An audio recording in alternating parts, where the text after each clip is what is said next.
All right, here's a story from Bloomberg. Sandy Hook families seek $2.75 trillion from Alex Jones. Jury already awarded families $965 million in damages. Judge to decide damages under state deceptive trade law. Oh, this is fascinating. So basically they're seeking what? Just about 3,000 times what they were awarded from the jury? $2.75 trillion. Let's put that into context. Here is a list of countries by GDP. You can see here, US dollars in the trillions. France, 2.77. Canada, 2.2. So Alex Jones's lawsuit falls somewhere in between Canada and France in terms of gross domestic product. That's how stupid we have become as a people. I'm ashamed because, look, I'm worried the aliens are watching us. And boy, is this embarrassing if they are. You know, there was this story we talked about the other day that claimed Putin had already tried to fire a nuke, but that sabotage or technical issues caused it not to fire.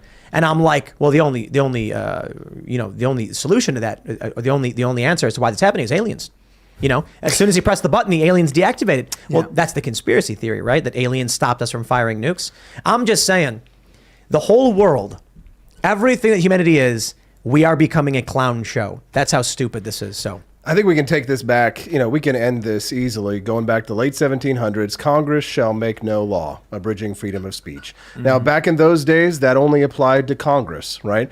But after the Civil War, we passed this thing called the 14th Amendment, says the states now shall make no law abridging the freedom of speech. So all of the privileges and immunities of free speech that were guaranteed in the Constitution applied to people like Alex Jones. There's modern jurisprudence as well that backs this up. The Supreme Court case that you're going to want to look to reference this is Brandenburg versus Ohio. This was back in the 1960s, which says that if there's a matter of public interest or an event of public interest, if you have an opinion about that event, that is free speech. So this Connecticut judge has essentially invalidated, jurisprudence which has been, repeatedly upheld since the 1960s. This Brandenburg case has been tried and tested and has been settled case law.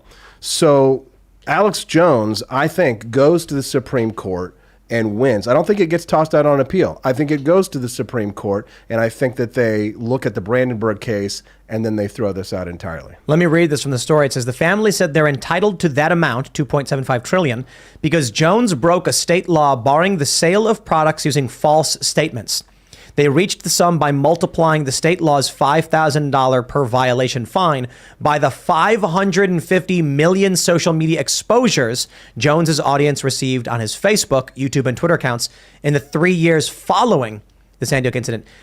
Literally makes no sense. The judge made a huge mistake. But we're just in this regard, Alex Jones did not do maybe I'm wrong, okay? But I'm pretty sure he didn't do commercials where he held up his product and was like, I just want to talk about, a tragic event, buy my product, and also that event was not real. Like, I'm pretty sure his commercials were entirely separate statements.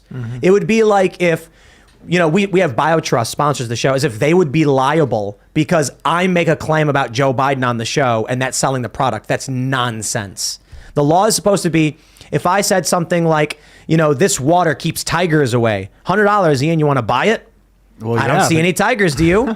That's clearly, right? That's what they're trying to go for.